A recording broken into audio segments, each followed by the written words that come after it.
Warning, while it is true that a 4% mortgage rate in this market is possible, you should know that that 4% is not locked in for the duration of the entire loan. There is a pathway to success, and we're going to talk about it. As of the date of the making of this video, interest rates are hovering somewhere between 6.5 and 7.5%. It depends on many different variables that go into factoring what your interest rate might be. That's why whenever you ask a realtor or a lender, hey, what's the interest rate? They are reluctant to give you an answer simply because they don't want to tell you something that's not correct or quote you inaccurately. Some of those variables, for example, could be your credit score. Somebody who has an 800 credit score versus somebody with a 600 credit score, 800 is going to have a better interest rate. Also, another item that may offset what your interest rate might be would be the type of product that you're going into. FHA versus conventional versus VA loan are going to have different interest rates, so the product matters too. And there's a half a dozen other variables that go into factoring what your interest rate is. But for the purpose of brevity, we can estimate that right now interest rates are somewhere between 6.5 and 7.5%. And that's what you could expect to get on a traditional home purchase in today's market. And the same goes right across the board for all lenders. So the next time that you're taking your dog for a walk and your neighbor tells you that he got a very low interest rate and that you should consider using his lender because of his lower rate, completely irrelevant. You don't know anything about that one particular borrower's situation. You don't know how much cash they put down. You don't know what their credit score looks like. It's on a case-by-case basis. And so now we're left with the challenge of getting the interest rate lower. What are your options? Well, it's going to come down to both the buyer and the seller making an amicable agreement. And one of the ways that we do that is making sure that we have at least one qualified realtor who's going to help foster an amicable agreement between both parties that includes a concession from the seller, cash from the seller that's going to help the buyer buy his interest rate down lower. In most instances, what we are seeing is interest rates being brought down approximately 2 or 3 percentage points. This is a major game changer, because the difference between 4 or 5% to 7%, quite honestly, is the difference between you getting into a new home or not. And on the other hand, it's the difference between the seller actually selling their home or not. And that's why it takes both parties, the buyer and the seller, coming together to reach an amicable agreement. I also want to point out that you're going to need a very good realtor along with a very good lender to help the transaction come together and actually get done so both parties are happy. And in a perfect scenario, which is very possible, even in this crazy market, as long as you're working with the right people, you can rest assured know that this can be done. Now, you may have heard that as a buyer that you might be able to get more than 2 or 3% back on concession closing costs. This is true, but it is also limited to the product that you are using. For example, if you are an FHA buyer, you could get as high as 6% of the purchase price back from the seller in cash towards your closing costs. The money can be used to buy down your rate, and it could be used to pay for your closing costs. Be careful, not all sellers are going to want to give you the full 6%, which is why it's important that you have a great realtor to help you negotiate those terms. A VA loan can get up to 4% concessions back from the seller to go towards their prepaids, closing costs, or rate buy down. There's actually a little bit more room and flexibility for concessions from the seller on a VA loan, and it's important that you speak with your lender to get more clarity about that, because it is on a case-by-case basis. But just for being general on this video, we can estimate approximately 4% plus. Then you have conventional loans. Any conventional loan, if the borrower is putting less than 10% in a down payment, then the borrower should expect to be allowed to get back up to 3% towards their closing costs or rate buy down. I want to be very careful. Please hear me. You do not automatically get that money from the seller. No, the seller has the option to either give it to you or not, or counter your request, or completely reject your request, which is why, again, it's extremely important that you have a top realtor help to negotiate an amicable agreement between both parties. It is going to drastically benefit you in every way, especially in this tricky market. If you are a conventional borrower and you're putting less than 25% down on your down payment, then you could ask for as high as 6% towards your prepaids and closing costs or rate buy down. If you're a conventional buyer and you are putting 25% in your down payment or higher, then you could ask for as high as 9% towards your prepaids, closing costs, or rate buy down. Now, you may be asking me, Joe, what if I'm an investor and I'm using an investment type product loan? Typically, investment loans require 15 or 20% down to finance, and the maximum seller credit that you can receive when using that product is 2% towards your prepaids, closing costs, or rate buydown. And in every single scenario, the cash that you receive from the seller towards your prepaids and closing costs can never exceed the total amount of your prepaids and closing costs altogether. For example, let's just pretend that your closing costs and prepaids equate to be $20,000. And let's pretend that you have negotiated back from the seller $25,000 to be put towards your prepaids and closing costs. Can we do that? No, we cannot exceed $20,000. So what do we do with the extra $5,000? Well, there's a couple of things that you could do. And again, a qualified realtor can help you structure the deal. But for a very simple example, you can simply just arrange to drop the purchase price of the property by $5,000 and then take the maximum allowed amount of $20,000 and put them towards prepaids, closing costs, or rate buydown. You see that? Now that I've just finished speaking to most of the buyers, let's talk to the sellers, because there's two ends to every single transaction. It should never be the buyer's initiative to beat up the seller for more money. That's not how deals get done. Deals always get done when both parties can have a meeting of the minds and come to an amicable agreement that usually benefits both sides, makes both people happy, and helps both people get to what their major why is. For some buyers, it's because they're moving into town or their family's expanding and they need to purchase a home. For sellers, sometimes they're moving out of town or their family is expanding and they need to move to a bigger house. Both parties always have a why, and both parties can usually find an amicable agreement between each other that helps each other get the deal done. I cannot stress to you enough the importance of working with a realtor who is a top producer and who's masterful at negotiating amicable deals between both parties. And I also want to stress that you need to have at least one good realtor in the transaction. Sadly, the real estate business is plagued with hundreds of thousands of incompetent, unqualified realtors. How they got their license? That's the easy part. How they remain in the business? That's the hard part that I can't seem to figure out. Point is, you need to have at least one great realtor that knows how to navigate the most simplest of deals and the most complex of deals to ensure that you have a great experience and make the best decisions for your family and your future on both sides of the transaction, buyer and seller. Okay, now sellers, what I'm about to tell you is not going to be the favorite thing that you want to hear, but it is truthful. And if you stay with me to the very end, you're going to see that it's not only amicable, but it's also going to be the best case scenario for you in this current market condition. So for some context, let's first talk about where the market has come from and where it's currently sitting and where we anticipate the market is going. So for the majority of 2022, the market experienced what is known as an inventory crisis due to government overreach and socio-political economic unconstitutional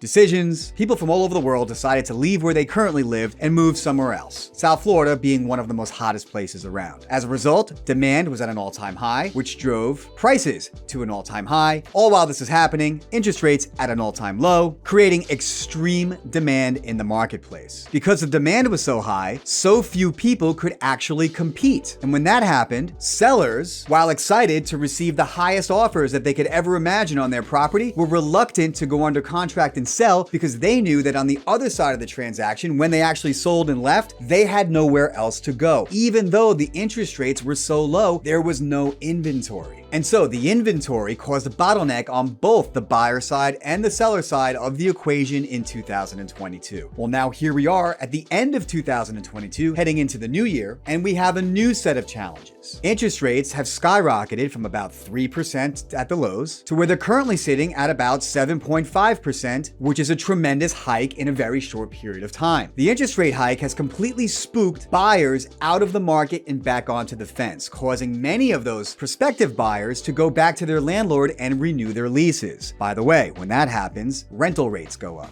Something to think about if you're a renter. And so now, as demand continues to diminish, and as interest rates continue to go higher, and as inventory continues to come back into the marketplace, we are starting to see more and more sellers come to terms with the reality that the once extremely high and frothy prices that the market brought just 6 months ago have become a complete illusion. Most experts agree that today's home prices are much more close to what properties should be valued at, fair market value, actualized valuations of a consistent and balanced real estate economy. And so sellers, Here's what I want you to think about. If you are considering selling your property, and if you understand that your property is no longer going to sell for the all-time highs, like how it was in mid-2022, there's a couple of questions that you should be asking yourself. How much then is my property really valued at? Also, you should be asking yourself, why are we considering selling? Is there something happening? Is there a liquidity event? Is there a major life event, like the birth of a child or a job promotion and transfer? These two major questions are going to help you arrive to your resolution much sooner than later. And so if you are that seller and your why is the first major reason as to why you're considering to sell anyway, then the very next step that you should take is meet with a top performing realtor, because when they meet with you,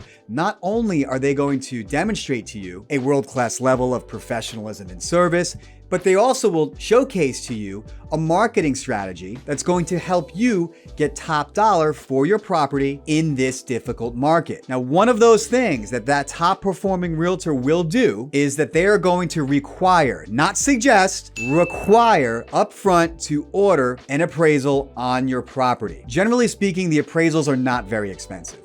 And in most cases, the realtor usually absorbs the cost of the appraisal up front. That's pretty fair, considering the realtor is working hard to earn your business anyway. And so what does ordering the appraisal do? It removes the guesswork out of the way. It removes the emotionalism and presuppositions of what you thought your home might sell for. And this is a hard truth that everybody has to always come to, because the fact is, the property is only valued at what somebody is willing to pay for it. And so when you remove your personal opinions, and when the realtor removes his personal opinions, and then you get a third party in the door to actually use his strategic analysis to price point your property, then everybody can arrive to the same conclusion and understand and know this is what the property is currently valued at. And now we can arrive to find out how much the property would actually sell for. And then finally, we can adjust a calculation and know that after taxes, fees, loan balances, etc., how much cash the seller will actually net after the sale. And so now look what we've done. Number one, we've addressed the need or the want to sell. Number two, we removed all of the gray area around how much the property's actually worth. Number three, we've arrived to a final dollar amount of how much cash the seller's actually going to walk away with. And that cash amount is going to help the seller understand what they're going to be able to do next. And now, here's the fourth step. Now that we have all those numbers in place, knowing what we know about the information I just gave you on expectations from the buyer of what they might be able to get back in seller concessions in terms of percentages from the seller towards the buyer's interest rate buy down, what we can now do is take that appraised amount, let's just pretend it's $700,000, and we can offer to our prospective buyers upfront in the listing description that the seller is willing to contribute up to 2 or 3% towards the buyer's closing costs to buy their rate down. And so if you do the math on a $700,000 home, 2 or 3% is $14,000 or $21,000 cash towards the buyer's rate buy down. This strategy gets the seller from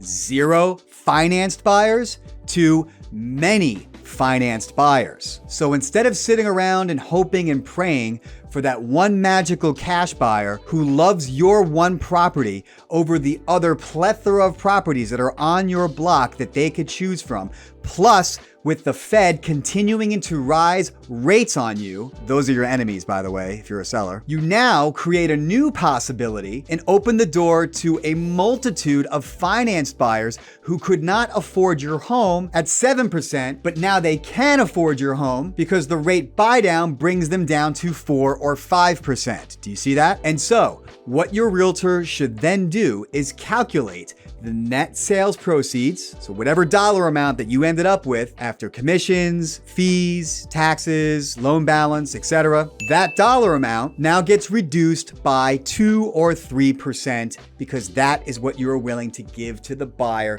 to help them lower their interest rate. Now, if you're being reactive and you're a seller, it's because you probably haven't calculated the net proceeds proceeds yet. And I understand that because my first reaction is, well, I don't want to have to pay for them to get a lower interest rate. They should be able to pay for that and get their own low interest rate. The fact is, if you're a seller and you're not doing that, guess what? There's a multitude of other sellers who know better that are. And those are the properties that are being moved through the inventory. Think back again to what is your why? I am 99% certain that if you meet with a top realtor and he helps to walk you through an appraisal, a net sheet calculation, and then discusses with you the possibility of offering 2 or 3% back towards the buyer's interest rate buy down, that if you see the net dollar amount back to you, then you will most likely be happy with the amount of cash that you will receive back from the sale, and that will ultimately enable you to do what you need to do next. Remember, the real estate market over the last 10 or 15 years or so has went straight up,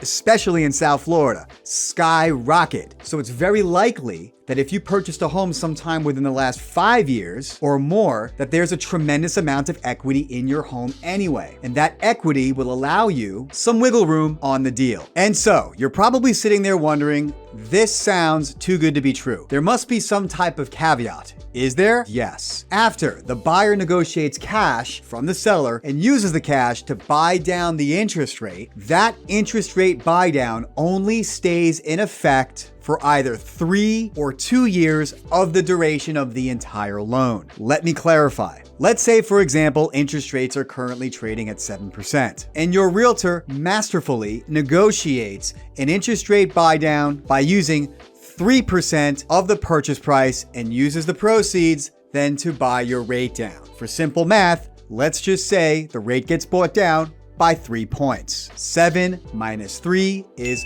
4%. In this realistic scenario, and it is realistic, you, the buyer, your interest rate is locked in at 4% for the first year. The second year, it goes up to 5%. The third year, it goes up again to 6%. This is what is known as, in the mortgage and realtor industry, as a 3-2-1 buy down program. The first year, your rate gets dropped by approximately 3%. The second year, it increases to 2%. And the last year, 1%. The idea is that sometime over the next 3 years, mortgage rates should drop lower than where they are now. If that is the case, then the buyer then has the opportunity to refinance at a lower interest rate. In a perfect world, that makes a lot of sense. But in the real world, it's very possible that the buyer could be on year number 3 at a 6% interest rate, and 3 or 4 years from today, interest rates could very possibly well be higher than where they are right now, which then takes away the opportunity for you to refinance at a lower rate. So there's some speculation there, and nobody knows which direction rates are going, and most certainly nobody knows where they're going to be 2 or 3 years from now. It's impossible to know that. And so it is the buyer's responsibility to have a complete and clear understanding of what their monthly budget is, and if they can in fact afford that particular purchase at the highest rate within that scenario. Don't measure your monthly payments off of the lower rate. That's the convenience just to get in. Beware that over the next 2 years, the rate's going to step up by 1%, and you're going to have to cover the monthly payment. And so, what if interest rates drop down from 7% back to 5%? Well, that would be a good thing. And then, of course, the buyer could refinance at 5%, lock in a fixed rate for 30 years down the road. And so there's some speculation there that the buyer needs to know. If you're the seller, it's completely irrelevant to you unless, when you sell, you are seeking to acquire financing on your next purchase. And so, does the 3-2-1 or 2-1 rate buy down program make sense to you? I could tell you that as of right now, it's the only option that's affording financed buyers home purchases in the current marketplace. It's really just going to come down to the buyer's comfort level to speculate on where interest rates are going to be in the next 2 to 3 years. Some people say that they're going to skyrocket. Other people say that it's going to come back down. Some people say it's going to stabilize. What do you think? And so, if this makes sense to you, or if this doesn't make sense to you and you want to talk more about this, please remember to like, subscribe, and share this video with somebody who you think will benefit from it. As always, I wish you many blessings.